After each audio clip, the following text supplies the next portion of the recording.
కన్న తండ్రి, మీకు వందనాలు నాయన. మరో పాఠంలోనికి మేము ప్రవేశిస్తుండగా మాకు తోడుగా ఉండండి. మీరున్న పరలోకం, దానికి సంబంధించినటువంటి ప్రశ్న ఈరోజు సమాజంలో తలెత్తింది కనుక, ఉందా, ఉంటే ఎక్కడుంది అన్న విషయాల గురించి మీ వాక్యం లోతుల్లోకి వెళ్ళి మేము ఆలోచించడానికి ప్రయత్నపడుతుండగా మాకు తోడుగా ఉండమని క్రీస్తునామని ప్రార్థన అడుగుతున్నాము తండ్రి, ఆమేన్. ప్రియమైన దేవుని పిల్లలారా, ఈరోజు ఏర్పాటు చేయబడిన మరో ప్రాముఖ్యమైన ఆలోచనాత్మకమైన పాఠమే స్వర్గం నరకం నిజంగా ఉన్నాయా.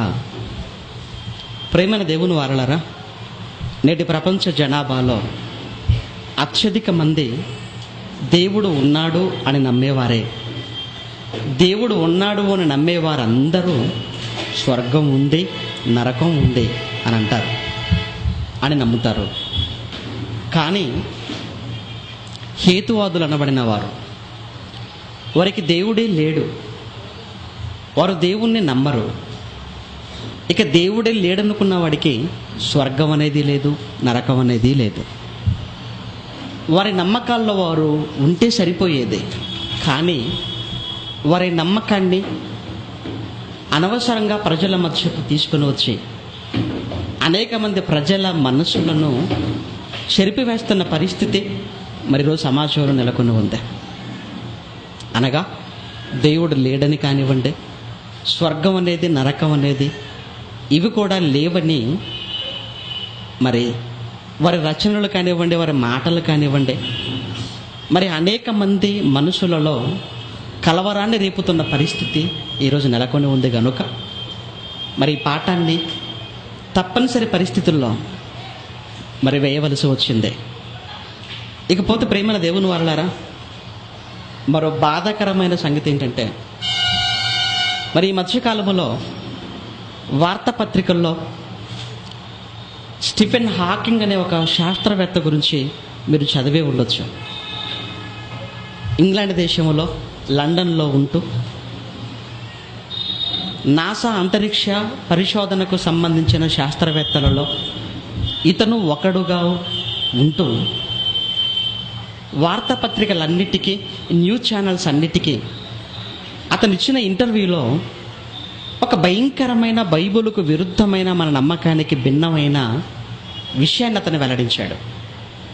అదే స్వర్గం అన్నది ఏమీ లేదు, నరకం అన్నది కూడా ఏమీ లేదు, ఈ రెండు కూడా కట్టుకథలు, ఈ రెండు కూడా భ్రమ అని అతను చెప్పటం.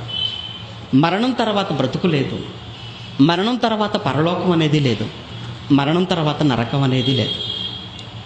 ప్రియమైన దేవుని పిల్లలారా, ఈ విషయం చెప్పింది ఎవరో అయితే అంతగా బాధ అనిపించకపోయేది. కానీ ఈ విషయం చెప్పిన వ్యక్తి స్టీఫెన్ హాకింగ్ కావటం, అతను చెబితే మీకేంటి బాధ అని మీరు అంటారేమో. అవును, అతను ఎవరో కాదు, అతను ఒక క్రైస్తవ కుటుంబంలో పుట్టిన వ్యక్తి.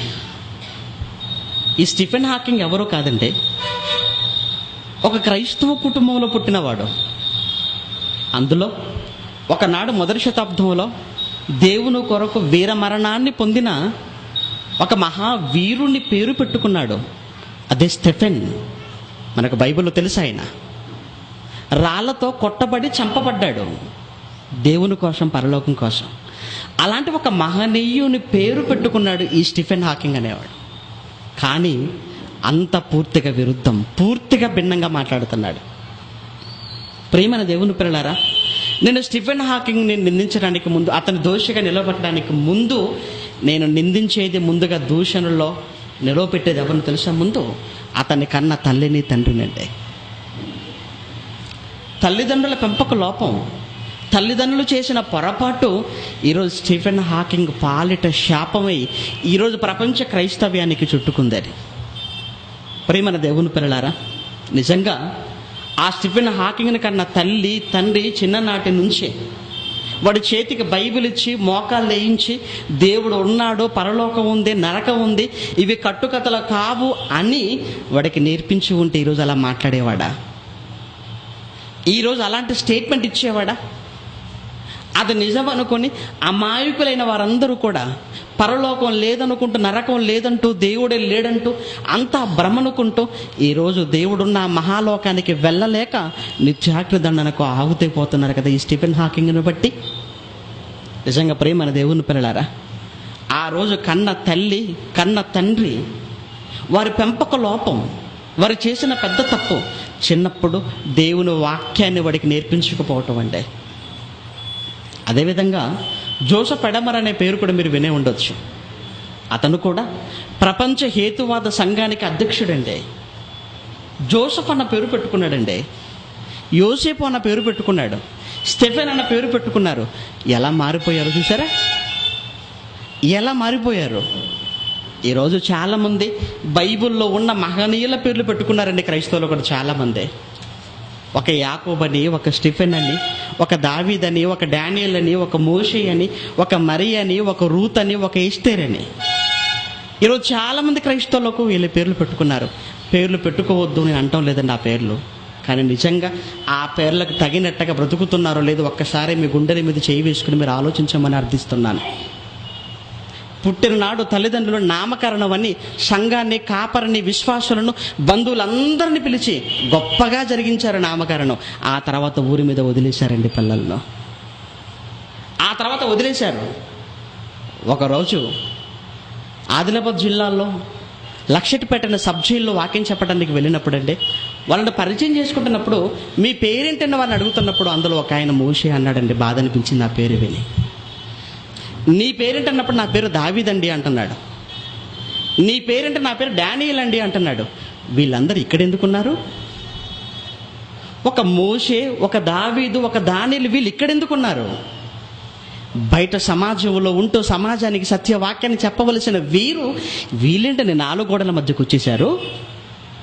అంటే క్రైస్తవ కుటుంబంలోనే పుట్టారు, క్రైస్తవ తల్లిదండ్రుల గర్భాల గుండానే వచ్చారు. ఆ రోజు నామకరణం ఘనంగానే చేశారు, మోషే అని పెట్టారు, దానియేలని పేరు పెట్టారు. కానీ అందుకు తగినట్టుగా వారి పేరు తగినట్టుగా పెంచలేదండి.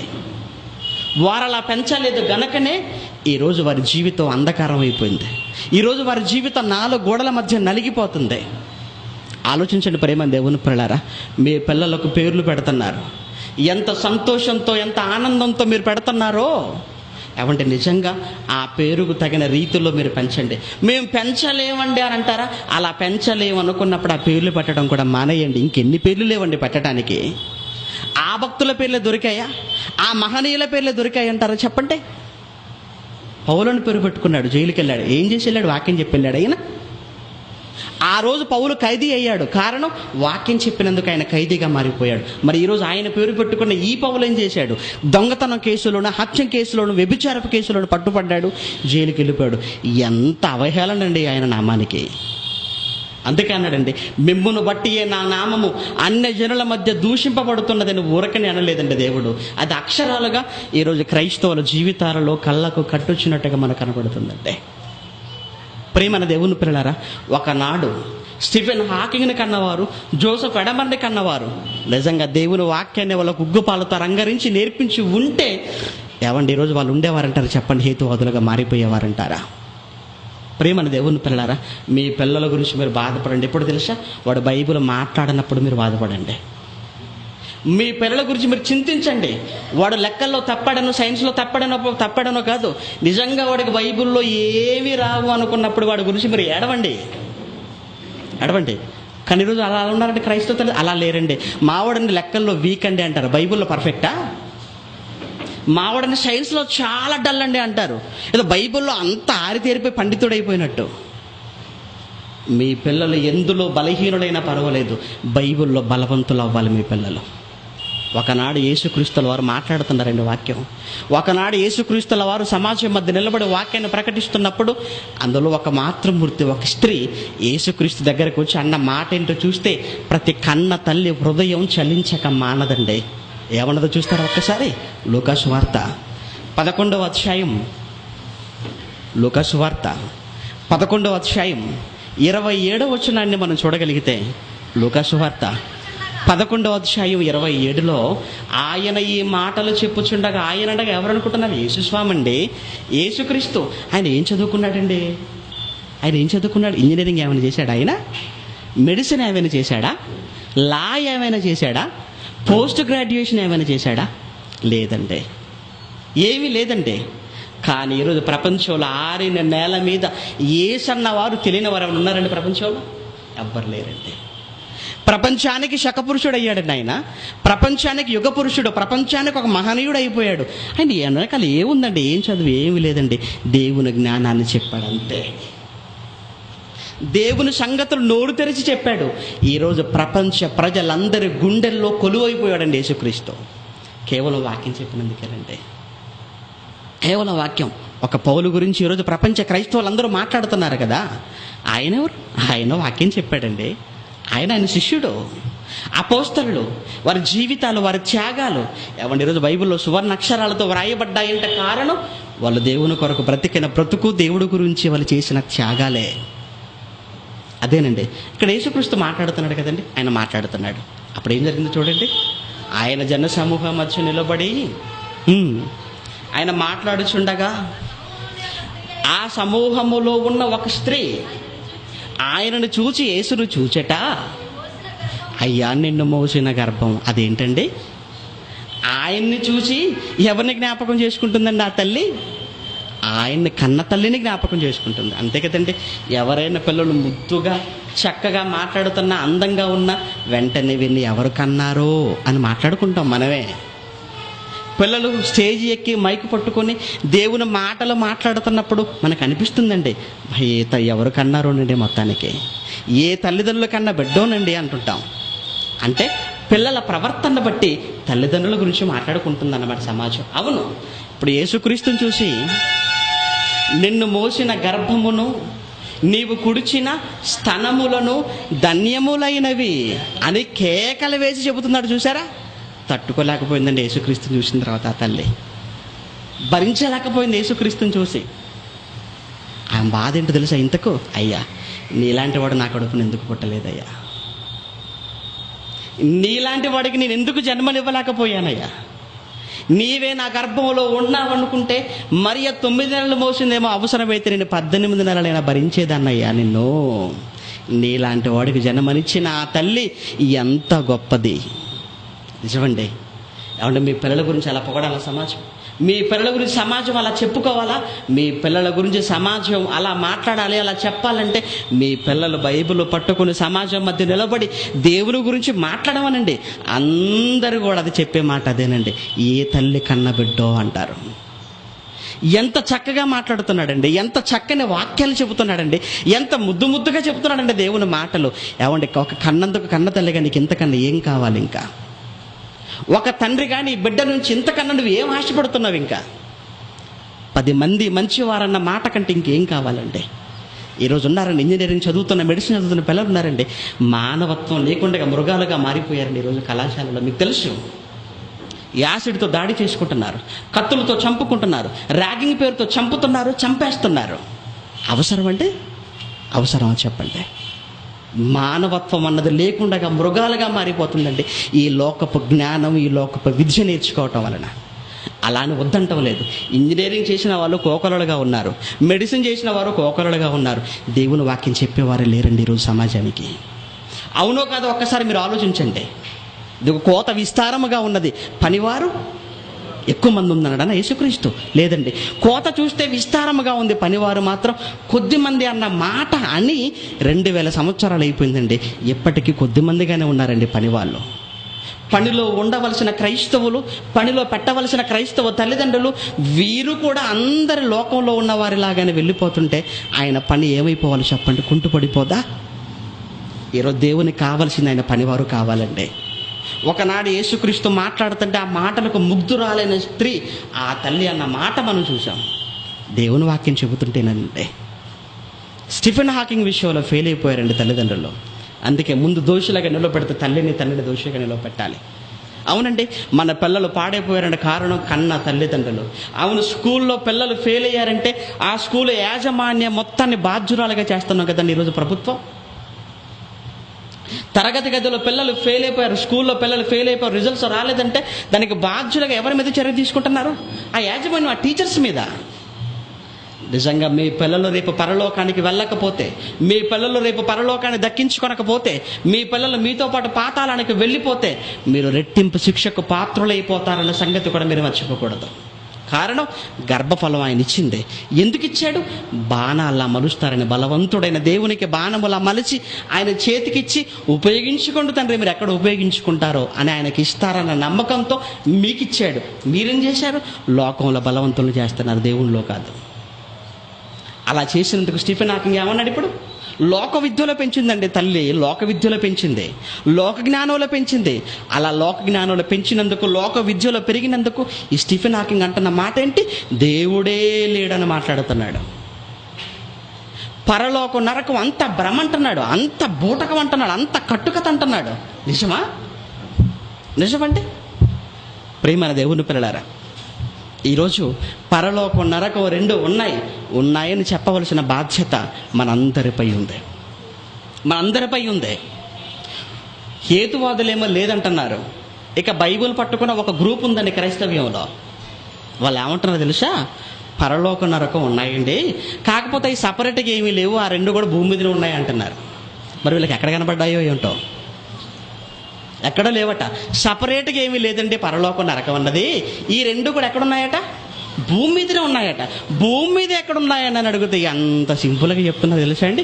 భూమి మీద ఎక్కడున్నాయి అంటారేంటి బ్రదర్? మీరు సంతోషంగా ఉన్నప్పుడు మీరు పరలోకంలో ఉన్నారు బ్రదర్ అంటున్నాడు. ఆహా, మనం సంతోషంగా ఉన్నప్పుడట పరలోకంలో ఉన్నట్టట, మనం బాధలో ఉన్నప్పుడు ఎక్కడున్నట్టట? అయిపోయా. ఎంత సింపుల్గా తీర్చిపడేశారండి. ఇక నీకు వాడికి తేడా ఏముంది లేదనుకునేవాడికి, నువ్వు కూడా బైబిల్ విడిచిపెట్టి హేతువాదులు కలిసిపోరాదు. ఎందుకంటే ఈ గ్రూప్ కంటే యేసుక్రీస్తు అవసరం లేదండి. ఈ గ్రూపుకి క్రొత్త నిబంధనతో పని లేదు. ఈ వర్గానికి ఏవైనా పాత నిబంధన ఉంటే చాలు. పాత నిబంధన వీళ్ళకి సర్వస్వం అన్నమాట, యేసుక్రీస్తు కాదు వీళ్ళకి. ఎంత దరిద్రులండి, ఎంత దరిద్రంగా మారిపోయారు చూసారా బైబిల్ పట్టుకున్నవారు. అయినా పరలోక నరకం ఉన్నాయో లేదో, ఇప్పుడు దాని గురించి మనకు అంత అవసరమా అన్న ప్రశ్న కూడా మీలో చాలామందికి వచ్చి ఉంటుంది. అది ఎంత అవసరమో ఇప్పుడు బైబిల్లో నుంచే నేను మీకు చూపిస్తానండి. పేతురు గారు రాసిన మొదటి పత్రిక, పేతురు గారు రాసిన మొదటి పత్రిక 3వ అధ్యాయం 15వ వచనాన్ని మనం చూడగలిగితే, పేతురు గారు రాసిన మొదటి పత్రిక 3వ అధ్యాయం 15వ వచనంలో, నిర్మలమైన మనస్సాక్షి కలిగిన వారై మీలో ఉన్న నిరీక్షణను గూర్చి, అవునండి మీలో ఉన్న నిరీక్షణ అన్నాడు. మీలో అని ఎవరి గురించి మాట్లాడుతున్నాడండి? అందరి గురించి మాట్లాడుతున్నాడు కదా. మన అందరి గురించి మాట్లాడుతున్నాడు. మీలో అనే బ్రాకెట్లు ఏం పాస్టర్స్ అనేవి అనలేదండి ఆయన. మీలో అన్నాడంటే అర్థం ఏంటి? క్రైస్తవులైన వారందరి కొరకు మాట్లాడుతున్నాడు, అంతేనా? మీలో ఉన్న నిరీక్షణ అన్నాడు. నిరీక్షణ ఏంటి ఇంతకు? మీలో ఉన్న నిరీక్షణ అన్నాడు. నిజంగా క్రైస్తవునిగా నీకు నిరీక్షణ ఉన్నదా? అంటే క్రైస్తవులకు నిరీక్షణ ఉన్నదా? ఉంది. అమ్మో, లేకపోతే మనం ఎలా క్రైస్తవులు అవుతామండి? అసలు క్రైస్తవుడు అంటేనే నిరీక్షణలో ఉన్నవాడని, నిరీక్షణ లేకపోతే వాడు క్రైస్తవుడే కాదు. మరి ఏంటంటే నిరీక్షణ? నిరీక్షణ ఏంటి అంటే, నిరీక్షణకు ముందు ఒకటి ఉంది, అది విశ్వాసం. నిరీక్షణ ఉందంటే దానికి ముందు ఏముండాలో తెలుసా? విశ్వాసం ఉండాలండి.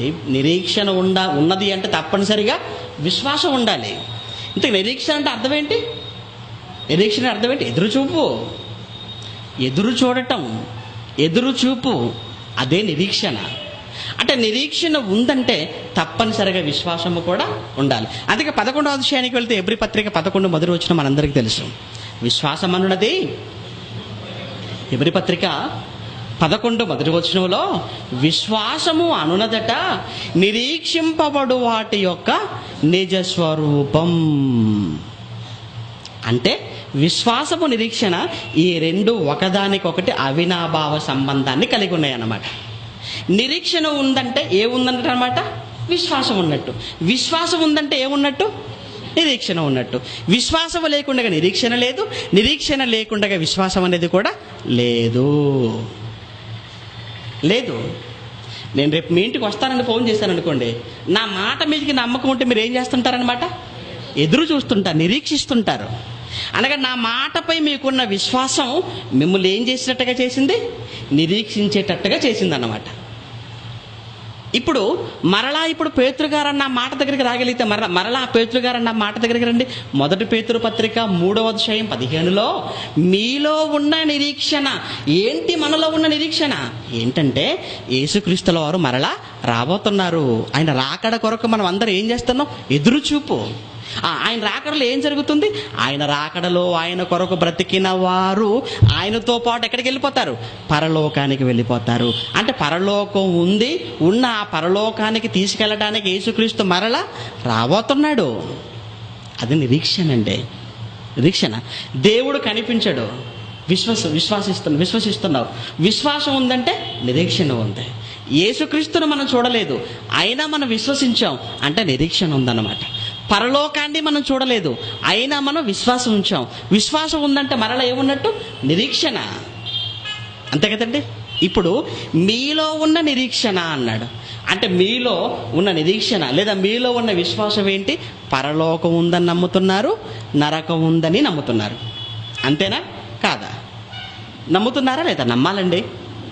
పరలోకం ఉందని నమ్ముతున్నాం, నరకం ఉందని కూడా నమ్ముతున్నాం. అంటే మనలో ఉన్న నిరీక్షణ. ఇప్పుడు మీలో ఉన్న నిరీక్షణ గురించి ఏంటట? మిమ్మును హేతువడుగు ప్రతివానికి. ఇప్పుడు మీలో ఉన్న నిరీక్షణ ఏంటి? పరలోకం నరకం 2 ఉన్నాయి అన్నది మనలో ఉన్న విశ్వాసం, మనలో ఉన్న నిరీక్షణ.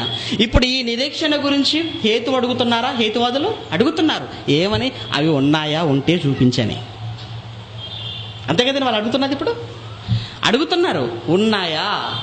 ఉంటే మాకు చూపించు అన్నప్పుడు మనం ఏం చేయాలి మరి? ఇప్పుడు మీలో ఉన్న నిరీక్షణ గురించి మిమ్మల్ని హేతు అడుగు ప్రతి వానికి సాత్వికముతోను భయముతోను సమాధానం చెప్పుటకు మీరు ఎల్లప్పుడూ సిద్ధంగా ఉండండి అన్నాడండి. మనల్ని ఎవరు రెడీగా ఉండమంటున్నాడు? ఎందుకంటే ఎప్పుడు ఎటువైపు నుంచి ఎలాంటి హేతువాది మన ముందుకు వచ్చి ఏ ప్రశ్న అడుగుతాడో మనకు తెలియదు కనుక మనల్ని ఎవరు రెడీగా ఉండమన్నాడంటే.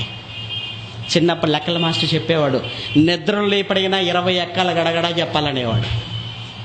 అంటే అర్థం ఏంటి? ఆయన వచ్చి లేపి అడుగుతాడని కాదు, కానీ మనం అంత అలర్ట్గా ఉండాలి. అంతేనా? అంత అలర్ట్గా ఉండాలి. ఇప్పుడు మిమ్మును హేతు అడుగు ప్రతి వానికి సాత్వికముతోను భయముతోను సమాధానం చెప్పాలి. అవును. ఇప్పుడు మన నిరీక్షణకి సంబంధించిన ప్రశ్నేనా పరలోక నరకం? అవును, మన నిరీక్షణకి సంబంధించిన ప్రశ్న. ఇప్పుడు ఈ ప్రశ్న అడిగిన వారికి సమాధానం చెప్పాలంటారా వద్దంటారా? చెప్పాలా? చెప్పాలి. ఎలా చెప్పాలి? ఉన్నాయి బ్రదర్, నమ్మితే నమ్మడం, నమ్మకపోతే ఉండాలంటారా? అది సమాధానం అండి? అది సమాధానమా? ఏమంటే లెక్కల్లో చిన్నప్పుడు ఏం చేసేది తెలుసు? స్కూల్లో చదువుకుంటున్నప్పుడు లెక్కలంటే భయం, ఆల్జీబ్రా అంటే గుండె గాబరైపోయేది. అందుకే ఏం చేసేవాళ్ళం? లెక్కంతా ఎలా వచ్చిందో మాకు అనవసరం, ఆన్సర్ మాత్రం గుర్తుపెట్టుకునేవాళ్ళం. అలానే రాసి ఉంటారు చాలామంది లెక్కల పరీక్షలన్నీ కూడా. ఏం చేస్తారు? ఆ ప్రశ్నకు సంబంధించిన ఆన్సర్ మాత్రం గుర్తుపెట్టుకొని ఏదేదో ప్లస్లు మైనస్లు డివైడెడ్ బై ఇంటూలు గుర్తుపెట్టుకొని అన్ని ఎక్కించి కింద ఆన్సర్ రాసేసి రౌండ్ చుట్టేవాళ్ళు. అప్పుడు ఎగ్జామినర్ ఆయన ఏం చేస్తారు? ఆయన మొత్తానికి రౌండ్ చుట్టేవాడు. ఆన్సర్ రైటే కదా, వేయండి మరకంటే కుదరదు. ఈ ఆన్సర్ ఎలా వచ్చిందో నాకు చూపించాలి అక్కడ అంటాడు. అంటే కేవలం ఆన్సర్ ఒకటి ఎత్తే సరిపోదా? సరిపోదు. ఈ ఆన్సర్ ఎలా వచ్చిందో కూడా నాకు చూపించాలి, అప్పుడే నీకు మార్కు. పరలోకం నరకం ఉన్నాయా? ఉన్నాయా బ్రదర్ అంటే సరిపోదు. ఇప్పుడు ఉన్నాయంటే సరిపోదు. ఉన్నాయి, ఎక్కడున్నాయి, ఎలా ఉన్నాయి నాకు చెప్పు, నాకు చూపించు. అంటే ఇప్పుడు దీని గురించిన వివరణ మనం ఇవ్వాలా? ఇవ్వాలి. ప్రశ్న వచ్చింది కనుక సమాధానం చెప్పడం మన బాధ్యత. మనం ఏమనకూడదు, ప్రశ్న వచ్చింది కనుక ఈ ప్రశ్నకు దేవుడే నీకు సమాధానాన్ని బయలుపరుస్తాడు, నువ్వు గదిలోకి వెళ్ళి ప్రార్థన చేయబిడ్డా నువ్వు చెప్పకూడదు. నువ్వేం చేయాలంటే ఆ వ్యక్తికి సమాధానం చెప్పిన తర్వాత నువ్వు ప్రార్థన చేయొద్దంటారు లేదండి. ఆ వ్యక్తికి నువ్వు సమాధానం చెప్పిన తర్వాత మరలా నువ్వు ఇంటికి వెళ్ళి మోకాళ్ళు వేసి ప్రార్థన చేయి. తండ్రి, ఆ బిడ్డకు సమాధానం చెప్పాను, చెప్పిన సమాధానాన్ని స్వీకరించగలిగే, అంగీకరించగలిగే, అర్థం చేసుకోగలిగే మంచి జ్ఞానాన్ని ఆ బిడ్డకు ప్రసాదించు అని అప్పుడు నువ్వు ప్రార్థన చేయాలి. ఏం చెప్పకుండానే నువ్వు గదిలోకి నువ్వు అటెళ్ళు నువ్వు ప్రార్థన చేసుకు, ఇటెళ్ళి నేను ప్రార్థన చేస్తానంటే సమాధానం ఎలా వస్తుంది?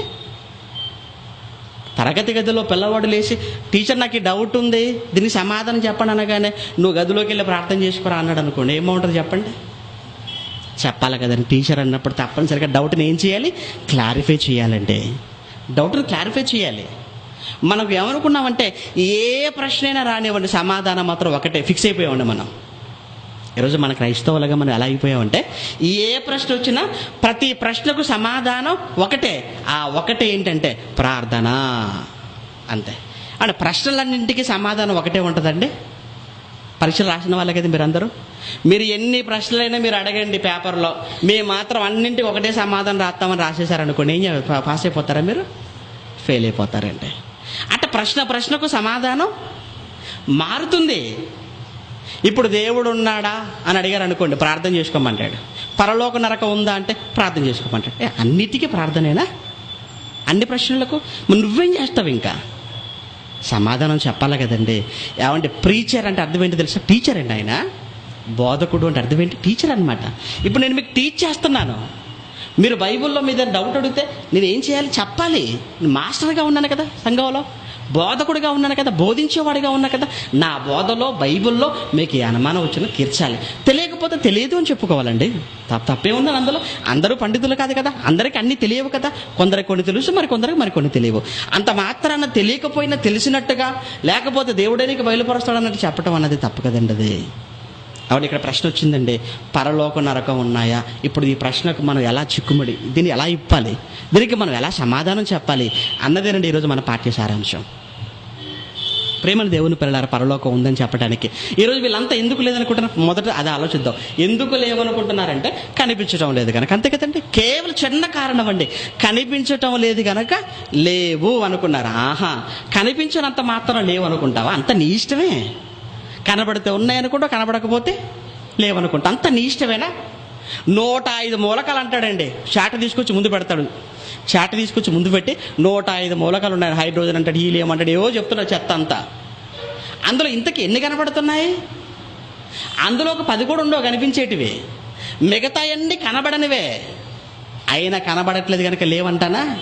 అంటాను. కనబడకపోయినా ఉన్నాయిరా అంటాడు, అంతే. కనబడకపోయినా ఉన్నాయి, నువ్వు నేర్చుకోవాలి, నువ్వు చదవాలి, నువ్వు రాయాలంటాడు.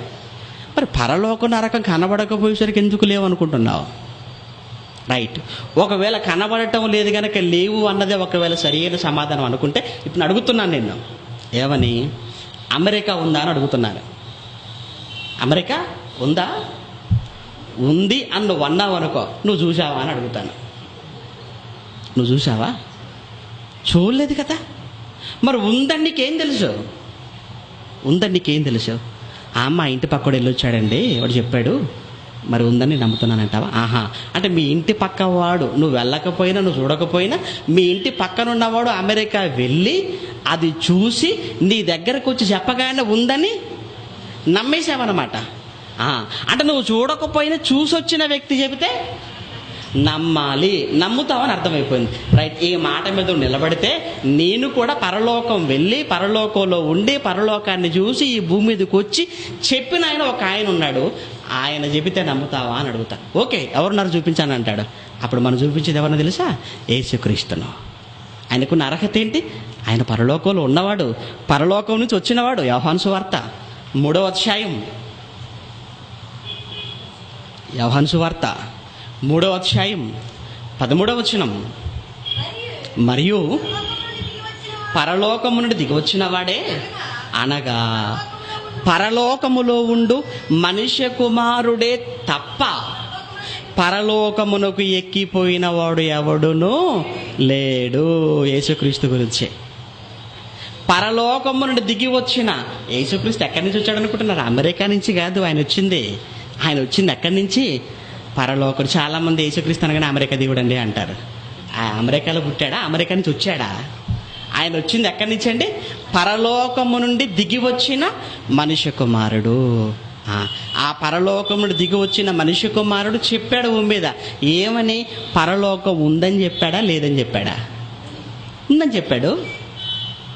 మరి ఎవరో నువ్వు వెళ్ళకపోయినా నీ ఇంటి పక్కనున్న వ్యక్తి అమెరికా వెళ్ళి చూసొచ్చి ఉందని చెప్పగానే నమ్ముతున్నప్పుడు, ఇప్పుడు పరలోకంలో ఉండి పరలోకాన్ని చూసి పరలోకాన్ని అనుభవించి ఈ భూమి మీదకి వచ్చిన యేసుక్రీస్తు పరలోకం ఉందని చెబుతున్నప్పుడు ఎందుకు నమ్మవు? చెప్పిన యేసుక్రీస్తు ఏమైనా చిన్నవాడు అనుకుంటున్నావా? చెప్పిన యేసుక్రీస్తు ఏమైనా సామాన్య వ్యక్తి అనుకుంటున్నావా?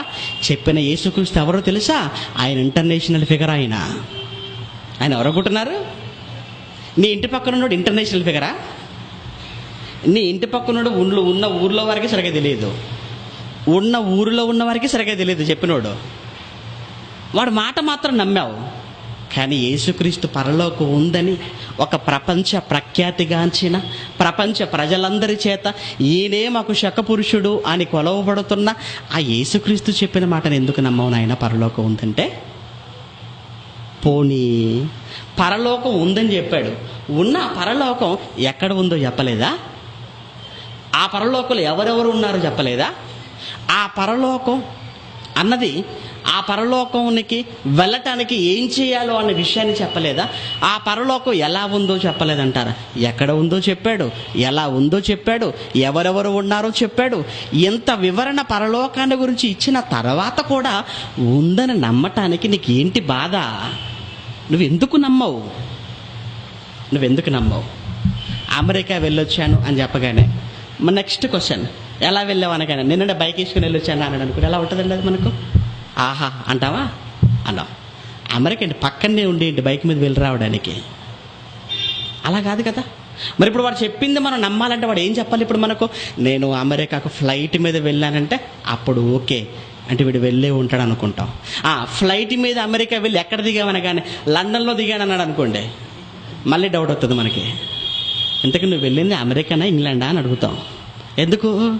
లండన్లో దిగటం ఏంటి? లండన్ అనేది ఇంగ్లాండ్లో ఉంది. అలా కాకుండా నేను అమెరికాలో వాషింగ్టన్లో దిగాను అన్నాడు అనుకోండి, ఓకే అనుకుంటాం, రైట్ వెరీ గుడ్ వెళ్ళావు అనమాట. పక్కనే వైట్ హౌస్ కూడా వెళ్ళాను అన్నాడు అనుకోండి, ఓకే రైట్ నిజమే. శాన్ ఫ్రాన్సిస్కో అని చెప్తున్నాడు, చికాగో అని చెప్తున్నాడు, కాలిఫోర్నియా అని చెప్తున్నాడు. అప్పుడు మనకేమవుతుంటుందంటే అంటే వీడు అమెరికా వెళ్ళాడన్నమాట, చూశాడన్నమాట. అంటే ఆ అమెరికా గురించి మనకు వివరిస్తున్నప్పుడు వీడు వెళ్ళాడన్న నమ్మకం మనకు కలుగుతుంటుంది. కాబట్టి యేసుక్రీస్తు నేను పరలోకం నుంచి వచ్చాను మీరు నమ్మండి అని వదిలేశాడా? లేదంటే పరలోకంలో ఎంత కాలంగా ఉన్నాడో చెప్పాడు. పరలోకంలో ఎవరు ఉన్నారు? ఇదిగో తండ్రి ఉన్నాడు, దేవదూతలు ఉన్నారు, ఆ తండ్రి సింహాసనం మీద కూర్చున్నాడు, దేవదూతలు అందరూ కూడా ఆయన కొనియాడుతున్నారు. ఆ పరలోకంలో తండ్రి భూమి మీద ఉన్న మన గురించి ఆలోచిస్తున్నాడు, మన పనిలోనే ఉన్నాడు. ఎంత చెప్పాడండి పరలోకంలో ఉన్న తండ్రి గురించి, ఆ దేవదూతల గురించి, ఉన్న పరలోకం గురించి ఎంత చక్కగా వివరించాడు. అదేవిధంగా నరకాన్ని గురించి చెప్పాడు ఆయన. ఆ పరలోకం ఎక్కడుందో కూడా చెప్పాడండి యేసుక్రీస్తు. చెప్పలేదండి పరలోకం ఎక్కడుందో? ఆయన ప్రార్థిస్తున్న ప్రతిసారి ఆకాశము వైపు కన్నులెత్తి ప్రార్థన చేసినట్టుగా మనకు తెలుసండి. ఎందుకు ఆకాశం వైపు కన్నులెత్తి ఏమన్నాడు? పరలోకమందున్న మా తండ్రి. అంటే పరలోకం ఎక్కడుందని చూపిస్తున్నాడు మనకైనా.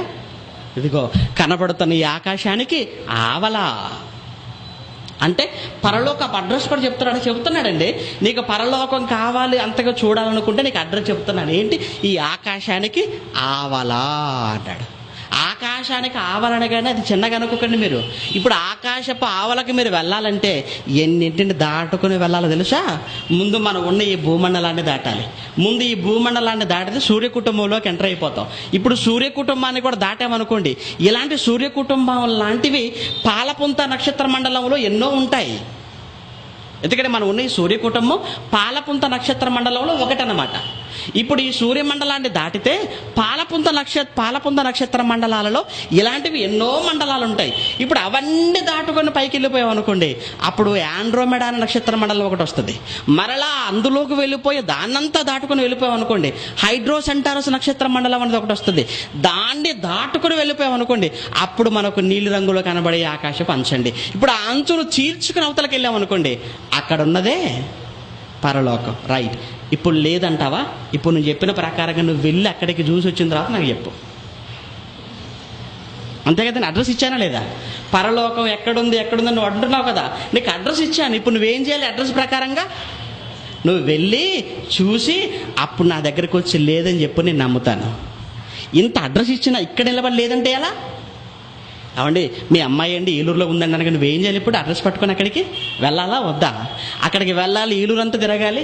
అప్పుడు లేదండి మీరు చెప్పినట్టుగా వెళ్ళానంటే తిరిగానంటే నాకు కనపడలేదని అప్పుడు చెప్పు. ఇంట్లోనే కూర్చొని ఏలూరులో లేదంటే ఏం బాగుంటుందండి అది? కనుక నీకు అడ్రస్ ఇస్తున్నాను, చెప్పిన అడ్రస్ ప్రకారంగా వెళ్ళు. అక్కడికి వెళ్ళి అప్పుడు చూసి వచ్చిన తర్వాత నాకు చెప్పు. వెళ్ళగలవా? సరిపోతుందా? అసలు భూమండలాన్ని దాటేసరికి నీ వయసు అయిపోద్ది, నీ ప్రాణం కూడా పోద్ది. ఇంకా నువ్వు సూర్యమండలాన్ని ఏం దాటగలవు? పాలపుంతని ఏం దాటగలవు? ఆండ్రోమెడా ఏం దాటగలవు? హైడ్రోసెంటారస్ ఏం దాటగలవు? అంత ఆయుష్ నీకు ఉందే? అంత ధనం ఉందా నీకు? కనుక అడ్రస్ చెబుతున్నాను. ఎక్కడుందో చెప్పాడు ఆయన, ఎలా ఉందో చెప్పాడు ఆయన. అవును, అలా అనిపోని యేసుక్రీస్తు చెప్పిన మాటలు ఏదైనా అబద్ధం ఉందో అని అడుగుతున్నామండి.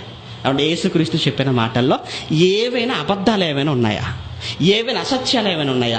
ఏవైనా అసత్యాలు, ఏవైనా అబద్ధాలు ఉంటే చెప్పండి బ్రదర్. అప్పుడు ఈ పరలోక నరకం అన్నది కూడా అబద్ధం అని నేను కూడా ఒప్పుకుంటాను బ్రదర్ అంటాం. మరి అంతకంటే ఇంకేం చేయాలి? ఓకే, పరలోక నరకం అబద్ధం ఒప్పుకుంటాను. ఎప్పుడు? యేసుక్రీస్తు, నేను నమ్మిన నా యేసుస్వామి చెప్పిన మాటల్లో ఏదైనా అసత్యం ఉందని నువ్వు నిరూపించగలిగితే అప్పుడు పరలోకం నరకం కూడా లేదు అని అబద్ధాలను నేను ఒప్పుకుంటాను. ఏమైనా చూపించగలడా? చెమటలు పడతాయి చూపించాలంటే, చెమటలు పట్టిపోతాయి ఆ మాట అనగానే. ఎందుకు? యేసు చెప్పిన మాటల్లో ఎక్కడుందండి అబద్ధం? యేసు పలికిన మాటలో ఎక్కడుంది అసత్యం చూపించడానికి? ఆయన చెప్పిన ఒక చిన్న మాట అండి ఈరోజు అక్షరాలుగా మన కళ్ళ ముందు నెరవేరుతున్నట్టుగా మనకు తెలుసు అండి. అప్పుడు ఒక చిన్న మాట చెప్పాడండి ఆయన. చిన్న విషయమే, అది మరి చాలా చిన్నదే, వెంట్రుక విషయమే. ఏమన్నాడు తెలుసా? ఓ మనిషి, నీ వెంట్రుకను నల్లగానైనను తెల్లగానైనను నీవు చేసుకోలేవు అన్నాడు. తెల్లబడితే అలా ఉండటమే, లేదంటే రంగు వేసుకోవటం. అంతకుమించి ఏం చేసుకుంటాం చెప్పండి? డాక్టర్ గారి దగ్గరికి వెళ్ళి, డాక్టర్ గారు వెంట్రుకలు తెల్లబడుతున్నాయంటే ఏమంటాడు? వెళ్ళి రంగు వేసుకొని ఆయన అంటాడు. నేను కూడా వేసుకొని వచ్చి కూర్చున్నాను ఈ కుర్చీలో నీకంటే ముందు, కనుక సేమ్ టు యూ, నువ్వు కూడా వెళ్ళంటాడు. అంతకని ఏం చెప్పగలడు? రంగేసుకోమని సలహా ఇవ్వగలడే తప్ప ఒరిజినల్గా నలుపు రంగు రావటానికి ఏమి ఆయన అడ్వైజు ఇవ్వడు. అది మనిషి వల్ల కాదండి. మానవ జ్ఞానం అంతరిక్షంలోనికి వెళ్ళింది, కానీ తల మీద ఉన్న వెంట్రుక రంగును మార్చుకోలేకపోతున్నాడు, మొలిపించుకోలేకపోతున్నాడు. చేసి చెప్పింది చిన్నది చాలదంటారా? ఆయన మాటల్లో ఎంత గొప్పతనం ఉందో, ఎంత సైన్స్ ఉందో ఆయన మాటల్లో చెప్పడానికి ఒక చిన్నది చాలండి. చిన్న ఎగ్జాంపుల్ విడిచిపెట్టాను అంతే, ఇంకేం చెప్పగలం? కనుక యేసుక్రీస్తు చెప్పిన ఈ మాటను బట్టి పరలోకం నరకం ఉందని నువ్వు నమ్మాలి. నరకం ఉందని కూడా చెప్పాడండి, నరకం లేదని ఏం చెప్పలేదు కదా ఆయన. చెప్పాడు, ఉన్న నరకం ఎక్కడుందో చెప్పాడు. నరకం ఎక్కడుందన్నాడు? అది పరలోకం పైన అన్నాడు. నరకం ఎక్కడన్నాడు? కింద అన్నాడు. సేమ్ కిందికి వెళ్ళిపోవాలన్నా కానీ మళ్ళీ ఏం చేయాలి? మళ్ళీ భూమిని దాటాలి, మళ్ళీ సూర్యమండలం దాటిపోవాలి. ఎందుకంటే ప్రకృతి అంతా ఎలా ఉంది? చక్రంలా ఉంది కదా, గుండ్రంగా ఉంది కదా, గుండ్రంగా ఉంది. పై భాగానికి వెళ్తే పరలోకం, కింది భాగానికి వెళ్ళిపోతే నరకం అన్నమాట. అంటే మరలా భూమిని దాటి, సూర్యమండలాన్ని దాటి, మళ్ళీ పాలపుంత దాటి, ఆండ్రమెడ దాటి, హైడ్రో సెంటర్ దాటితే మళ్ళీ సేమ్ పైన ఆకాశం మళ్ళీ ఎక్కడ ఉంటుంది? మళ్ళీ కింద ఉంటుంది. ఇప్పుడు కింద ఉన్న అంచులు చీల్చుకొని వెళ్ళిపోతే అప్పుడు నీకు ఏం కనబడుతుంది? నరకం కనబడుతుంది. అక్కడికి వెళ్ళి చూసి వచ్చిన రావు చెప్పలేదని ఏం వెళ్ళగలడు? లేదు. నరకం ఉందా? ఉంది. అక్కడ ఏముంది? ఎవరున్నారు? ఆయన కోసం బ్రతకైన వారంతా వెళ్ళిపోతున్నారు అక్కడికే. ఆయన కోసం బ్రతకైన ప్రతి ఒక్కరిని దేవుడు ఆ మంటల్లో కాల్చేస్తున్నాడు. చెప్పాడు, నిత్య శిక్ష అన్నాడు. అక్కడికి వెళ్ళిపోతే నరకమున వారి పురుగు చావదు, అగ్ని ఆరదు అన్నాడు. ఆరిపోని మంటలను దేవుడు నరకంలో పెట్టాడటండి. ఆయన ధనవంతుడి గురించి చెప్పాడు, యాతన పడుతున్నాడు అగ్నిజ్వాలలో అని చెప్పాడు. అంటే నరకాన్ని గురించి ఇంతకన్నా ఇంకేం చెప్పాలి చెప్పండి? ఉందని చెప్పి, ఎవరు వెళుతున్నారో చెప్పి, ఎక్కడుందో చెప్పి, ఎలా ఉందో చెప్పి, ఎంత వివరణ ఇచ్చిన తర్వాత కూడా లేదనుకుంటున్నావంటే నేను ఏం చేయాలి? దేవుడు నేనేం చేయాలి? కనుక ముందుగా వ్యక్తి చెప్పిన సాక్ష్యం, నువ్వు అమెరికా వెళ్ళకపోయినా చూడకపోయినా ఒక వ్యక్తి చెబితే నువ్వేం చేసావు? నమ్మావు. కనుక వ్యక్తి చెప్పిన మాటను బట్టి అమెరికా ఉందని నమ్మిన నీవు యేసు చెప్పిన మాటను బట్టి పరలోకం ఉందని కూడా నమ్మాలి. ఒకవేళ వ్యక్తి చెప్పిన నంబర్ కొంతమంది ఇంతటితో నమ్మారనుకోండి, ఇక వాదోపవాదాలు అవసరం లేదండి. ఇంతటితో ఆ వ్యక్తిని మనం కాపాడుకున్న వాళ్ళం అవుతాం. కానీ కొంతమంది ఉంటారు, ఇంత వ్యక్తి చెప్పిన, యేసు చెప్పిన మాటలు చెప్పిన నమ్మరు కొంతమంది. అవును, అమెరికా వెళ్ళాను, చూశాను, వచ్చానని చెప్పినా నాకు నీ మీద నమ్మకం లేదురా అంటాడు. ఉంటారు అలాంటి వాళ్ళు కూడా ఉంటారు. అప్పుడు ఏం చేయాలి? బైక్ మీద వెళ్తున్నాం అనుకోండి, పోలీసు వాళ్ళు ఆపారనుకోండి, ట్రాఫిక్ వాళ్ళు ఆపగానే ఏమంటారు? బండి ఎవరిదిరా అంటారు. రాతోని ప్రారంభమైంది కదా వాళ్ళ భాష, రాతోని స్టార్ట్ అవుతుంది. బండి ఎవరిదిరా అంటాడు. నాదే సార్ అంటావు. నీదేనా? నీదనటానికి నాకు నమ్మకం ఏంటంటాడు. నాదే సార్ అంటే నీదన్న రుజువు ఏంటంటావు అంటాడు. నాదే సార్ అంటే అప్పుడు చేయిస్తాడు, కర్ర అందుకుంటాడు. అప్పుడు నువ్వేం చేయాలి? నీదే అని నిరూపించుకోవాలని ఏం చేయాలి? ఇప్పుడు వెంటనే బండి దగ్గరికి వెళ్ళాలి, బండిలో ఉన్న కాగితాలు తీసుకొచ్చి ఆయన చేతిలో పెట్టాలి. దాన్ని ఏమంటారు తెలుసా? డాక్యుమెంటరీ ఎవిడెన్స్ అంటారు. దస్తావేజులు అన్నమాట. అంటే బండి నీదే అని నువ్వు చెప్పిన మాట అతనికి నమ్మకం కలిగితే ఓకే, అంతటితో ప్రాబ్లం లేదు. కానీ నాకు నీ మీద నమ్మకం లేదన్నాడు అనుకోండి, అప్పుడు నువ్వేం వేటి మీద ఆధారపడతావు? ఇంకా తప్పనిసరిగా కాగితాలు తీసుకెళ్ళి ఆయన చేతులు పెట్టి, సార్ నాదే సార్ అంటే అప్పుడు కాగితాలు చూస్తాడు. నిన్ను చూడ్డు, నీ ముఖం చూడ్డు. దేన్ని చూస్తాడు? కాగితాలను చూసి, ఓకే కాగితాలను బట్టి బండి నీదే. సరే ఇల్లు మాదేనని నువ్వు అన్నావు అనుకో, నాకు నమ్మకం లేదంటాను. నాకు నమ్మకం లేదు, నీదే ఇల్లు, నువ్వు ఇంత ఇల్లు కట్టావా, నాకు నమ్మకం లేదంటాను. అప్పుడు నువ్వేం చేయాలి? ఇప్పుడు ఇల్లు నాదే అని నువ్వు నిరూపించుకోవడానికి ఏం చేస్తావు? సరాసరి బెడ్రూమ్లోకి వెళ్ళిపోతావు, బీరో ఓపెన్ చేస్తావు, అందులో సేఫ్టీ లాకర్లో చేపెడతావు, లోపల ఉన్న కాగితాలు తీసుకొచ్చి ముందు పడేస్తావు. ఇప్పటికైనా నమ్మంటావు. ఆ కాగితాలను బట్టి, ఆ దస్తావేజులను బట్టి ఏమంటావు? ఓకే ఈ దస్తావేజులను బట్టి ఇల్లు నీదే. అంటే ఒక వస్తువు మనదే అని నమ్మించడానికి మనం వేటి మీద ఆధారపడుతున్నామంటే డాక్యుమెంటరీ ఎవిడెన్స్ అన్నారండి, వాటి దస్తావేజులు అన్నారు. ఇప్పుడు అమెరికా లేదంటున్నాడు, చెప్పాడు నేను వెళ్ళానురా, నేను చూశానని నిజంగా ఉందంట, నీ మీద నాకు నమ్మకం లేదు అన్నాడు అనుకోండి. అప్పుడు ఈ వ్యక్తి అమెరికా ఉందని చెప్పడానికి ఈ వ్యక్తి రెండవదిగా దేని మీద ఆధారపడతాడో తెలుసా? ఇతను కూడా డాక్యుమెంటరీ మీద ఆధారపడాలి, డాక్యుమెంట్స్ మీద ఆధారపడతాడు. ఇంతకీ ఏంటి ఆ డాక్యుమెంట్స్ అంటే, ఇదిగో ప్రపంచపటమే డాక్యుమెంట్. ప్రపంచపటమే డాక్యుమెంట్. ప్రపంచపటాన్ని తీసుకొచ్చాడు, ఆ వ్యక్తి ముందు పెట్టాడు. పెట్టి ఇప్పుడు అంటాడు ఏమని? ఇదిగో ఈ ప్రపంచ పటంలో అమెరికాని కనబడుతుందా, అమెరికాని కనబడుతుందా అంటాడు. అమెరికా నాకు కనబడుతుంది అన్నాడు. మరి అమెరికా ప్రపంచ పటంలో ఉందంటే తప్పనిసరిగా ఈ భూమి మీద ఉంది, నువ్వు నమ్మాలి. నాకు లేదు, ఈ డాక్యుమెంట్స్లో ఈ ప్రపంచ పటంలో అమెరికా నేను నాకు చూపించినా నేను అమెరికా ఉందని నమ్మను అన్నాడు అనుకోండి. అప్పుడు వాడిని ఏం చేయాలి? సరిగ్గా అలా జరుపుతూ రైట్ సైడ్ జరుపుతూ ఆసియా ఖండానికి తీసుకురావాలి. ఆ ఆసియా ఖండంలో కిందగా ఉన్న భారతదేశం దగ్గర తీసుకురాండి. అంటే ప్రపంచ పటంలో ఉంటే నమ్మవన్నమాట. అంటే ప్రపంచ పటంలో లేని ఉంటాయి అనుకుంటున్నావా? ఒకవేళ ప్రపంచ పటంలో అమెరికా లేదన్నది నీ నమ్మకం అయితే అదే ప్రపంచ పటంలో ఇండియా కూడా కనబడుతుందా నీకు? ఇప్పుడు అదే ప్రపంచ పటంలో ఇండియా కనబడుతుందా లేదా? కనబడుతుంది. ఇప్పుడు అమెరికా లేనప్పుడు ఇండియా కూడా ఉండకూడదు. మరి ఇండియా ఉందా లేదా? లేదన్నాడు అనుకోండి, తీసుకెళ్ళి ఎరగడ్డలో జాయిన్ చేయించాలి అంతే. ఇంకా ఎందుకు? వాడు ఉన్నదే ఎక్కడ? ఇండియాలోనే ఉన్నాడు. ఇప్పుడు ఇండియా లేదని ఎలా చెప్పగలడు? కనుక ఇండియా ఉంది. మరి ఇండియా ఇందులో ఉండగా లేనిది అక్కడ అమెరికా ప్రపంచ పటంలో ఉన్నది ఎందుకు ఉండదు? కనుక ఇండియా ఉన్నమాట నిజమైతే అమెరికా ఉన్నమాట కూడా నిజమే. కనుక నువ్వు నమ్మాలి. అంతటితో ఫుల్ స్టాప్. అవునండి, అమెరికాని చూపించడానికైతే బాగానే ఉంది, మరి పరలోకాన్ని చూపించడానికి ఏంటండి అని అంటారు ఇప్పుడు. అంతే కదండి. ఎందుకంటే ఈ పరలోకం అనేది ప్రపంచ పటంలో కనబడ్డ బాగుండేది. ఈ పరలోకం కానివ్వండి, నరకం కానివ్వండి, ప్రపంచ పటంలో భూతత్వంతో వెతికినా కనపడదు. మరి ఎక్కడ ప్రపంచ పటంలో కనిపించదు. మరి అటువంటిప్పుడు కనిపించిన ఆ పరలోకాన్ని ఏ డాక్యుమెంట్స్తో మనం చూపించగలం అంటే దేవుడు మనకిచ్చిన డాక్యుమెంట్స్. అవేంటో తెలుసా? మన చేతిలో ఉన్న బైబిల్ 66 పుస్తకాలు డాక్యుమెంట్స్. ఇవి బైబిల్ డాక్యుమెంట్ 66 పుస్తకాలు. ఈ 66 పుస్తకాలు అతని చేతికి ఇచ్చాం. ఈ 66 పుస్తకాలలో పరలోకం ఉంది, నరకం ఉందని చెప్పాడు. కనుక నువ్వు నమ్మవలసిందే. నమ్మను అన్నాడు అనుకోండి, అప్పుడు మనం అడుగుతాం బైబిల్లో ఉన్న పరలోకం నరకం అబద్ధం అన్నాడు అనుకోండి. ఇప్పుడు అదే బైబిల్లో ఇంకా చాలా చెప్పాడు, మరి అవన్నీ కూడా ఏమవ్వాలి? అబద్ధాలు అవ్వాలి. ఫర్ ఎగ్జాంపుల్, బైబిల్లో దేశాల గురించి రాయబడ్డది. ఇప్పుడు ఆ దేశాల ప్రపంచంలో ఉంటే అదే బైబిల్లో ఉన్న పరలోక నరకం కూడా ఉన్నట్టు. ఆ దేశాలు ఇప్పుడు లేవనుకోండి, ప్రపంచంలో పరలోక నరకం కూడా లేనట్టే. ఇప్పుడు ఏ దేశం గురించి చెప్పాడా? ఈజిప్ట్ గురించి చెప్పాడు. ఇప్పుడు ఉందా లేదా? ఈజిప్ట్ ఉంది. ఈజిప్ట్ గురించి వ్రాయబడ్డది, అది ఉందా? ఉంది. పాలస్తీనా గురించి చెప్పాడు దేవుడు బైబిల్లో. పాలస్తీనా ఇప్పుడు ఉందా లేదా? ఉంది. ఇజ్రాయెల్ గురించి చెప్పాడు, ఉందా లేదా? ఉంది. సిరియా గురించి చెప్పాడు, ఉందా లేదా? ఉంది. హిందూ దేశం గురించి చెప్పాడు, ఉందా లేదా? ఉంది. బబులోను సామ్రాజ్యం అన్నాడు, మాదియా పారసీక సామ్రాజ్యం అన్నాడు, గ్రీకు సామ్రాజ్యం అన్నాడు, రోమా సామ్రాజ్యం అన్నాడు. ఏవండి లేవండి ఇవన్నీ? ఇటలీ అన్నాడు. ఇవన్నీ ఉన్నాయే కదండి. అనగా బైబిల్లో ఉన్నవి అన్ని అబద్ధాలు అనుకుంటే ఒకవేళ ఇప్పుడు చెప్పిన ఈ దేశాలు కూడా అబద్ధాలు అయిపోవాలి, ఇవి కూడా అసత్యాలు అయిపోవాలి. ఇవన్నీ ఉన్నాయన్నది ఎంత నిజమో బైబిల్లో ఉన్న పరలోక నరకం కూడా అంతే నిజం. బైబిల్లో నదుల పేర్లు చెప్పాడు, ఆ నదులు లేవా? ఇప్పుడు యోర్దాను నది అన్నాడు, లేదా? ఉంది. నైలు నది అన్నాడు, ఈరోజు లేదా? ఉంది. ఎర్ర సముద్రం అన్నాడు, ఈరోజు లేదా? మధ్యధరా సముద్రం అన్నాడు, లేదా? ఉంది. గలిలయ సముద్రం అన్నాడు, ఇవన్నీ ఉన్నాయే కదండి. మృత సముద్రం అన్నాడు, ఇవన్నీ బైబిల్లో ఉన్నవే.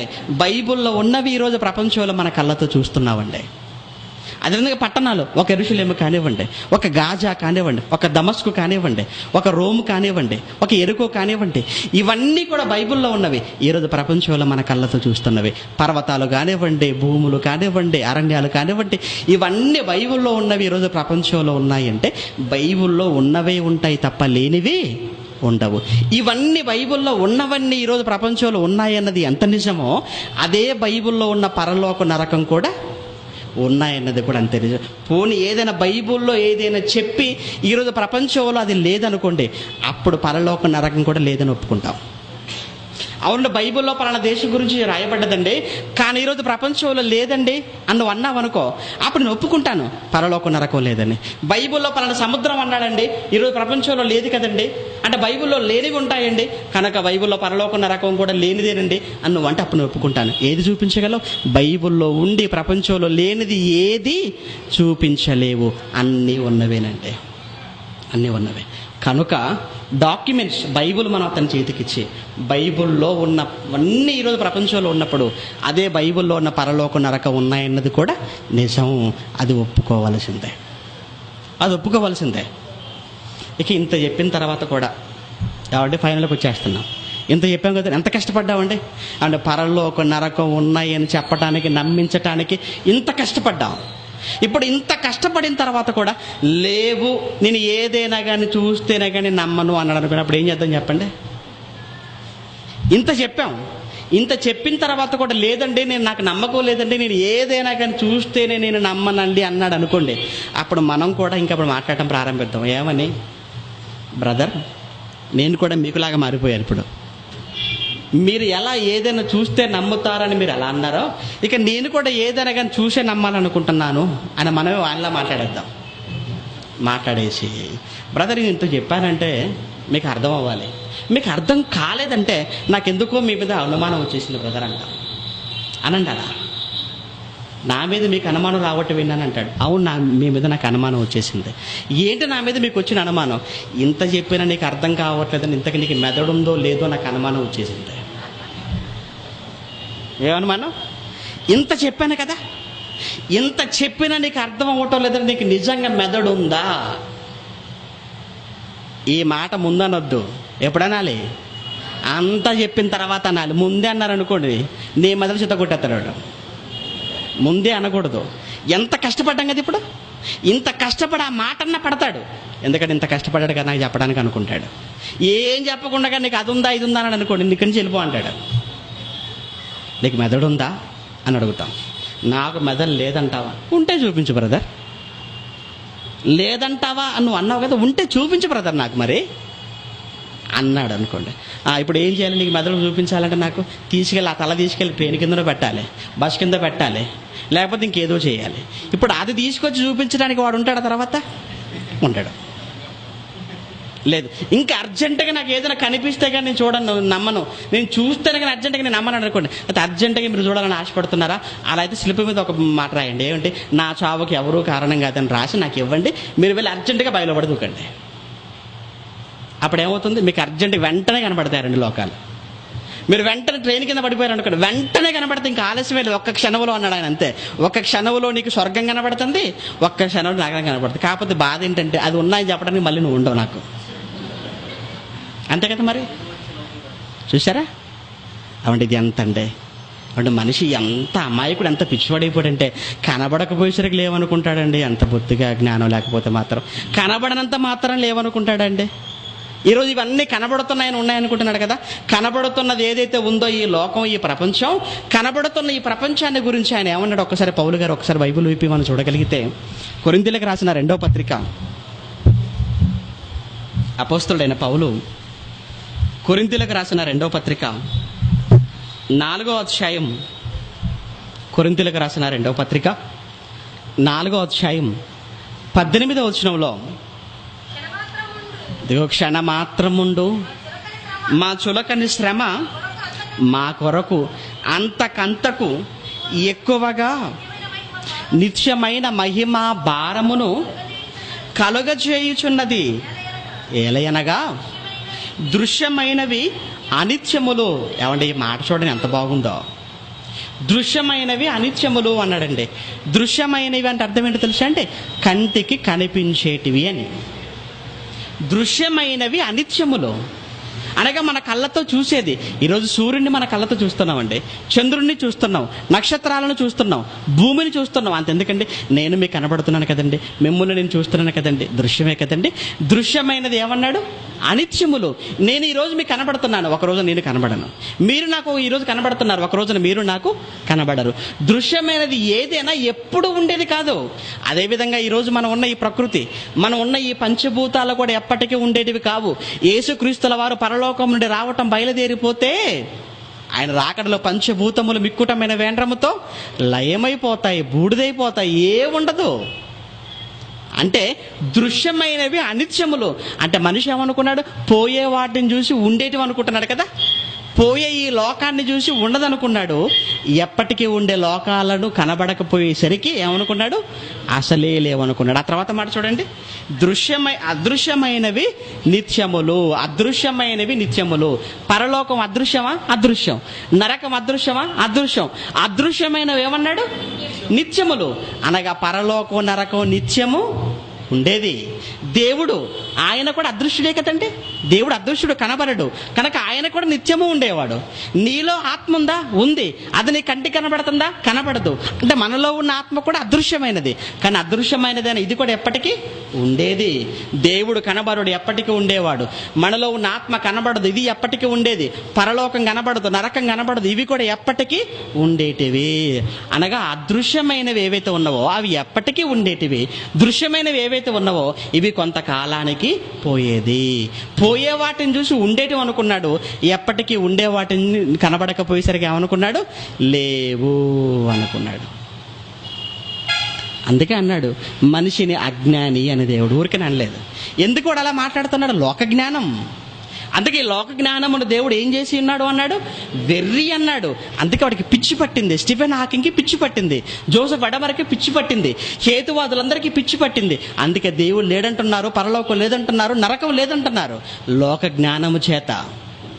లోక జ్ఞానం. రోమీలకు రాసిన పత్రిక పౌలు గారు 8వ అధ్యాయం, అపోస్తలుడైన పౌలు రోమీలకు రాసిన పత్రిక 8వ అధ్యాయం 25వ వచనంలో, ఇక మనము చూడని దాని కొరకు నిరీక్షించిన ఎడల, మనము చూడని దాని కొరకు నిరీక్షించిన ఎడల ఓపికతో దాని కొరకు మనము కనిపెట్టాలి అన్నాడండి. అంత ఖచ్చితంగా చెప్పాడండి. మనం చూడని దాని కొరకు నిరీక్షిస్తున్నాం. అవునా?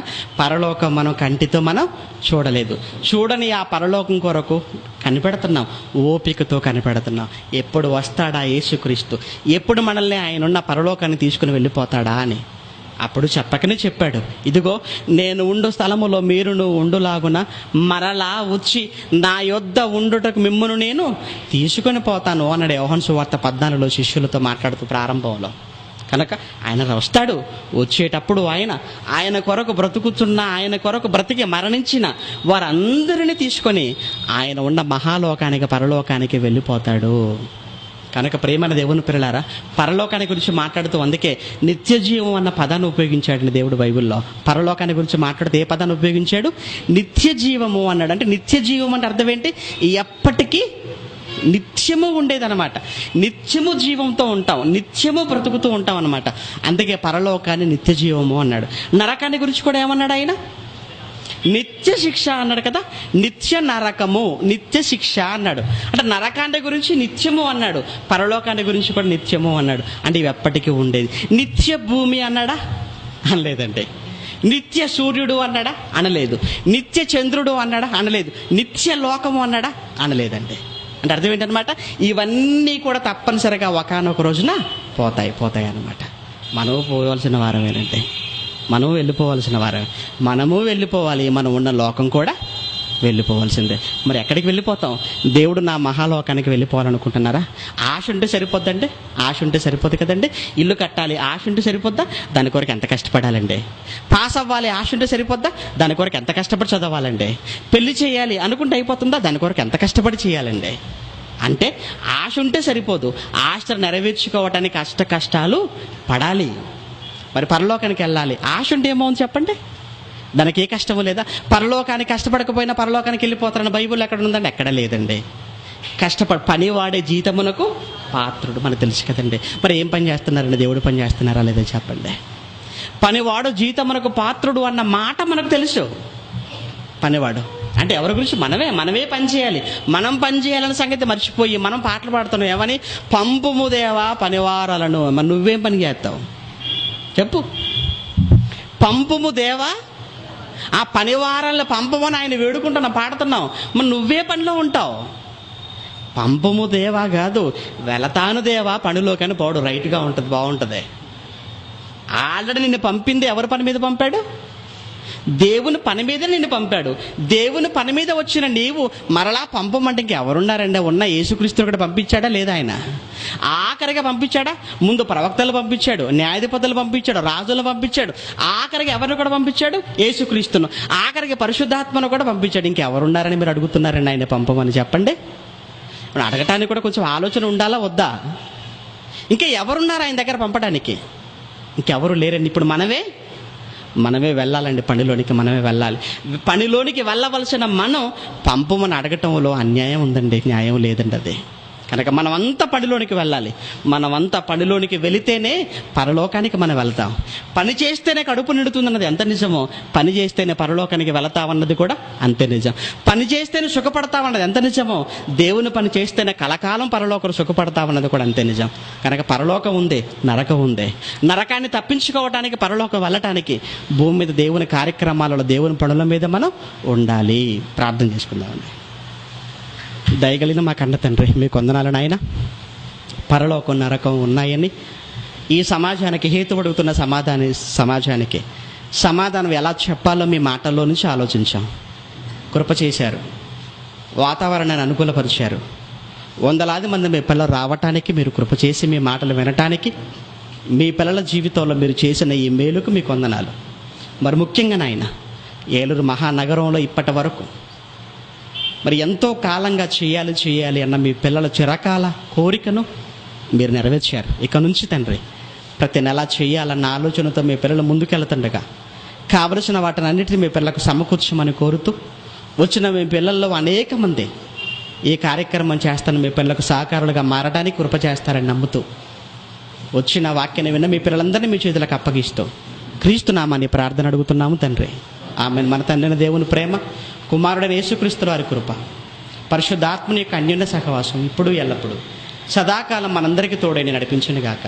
ఆమెన్. అందరికీ వందనాలు.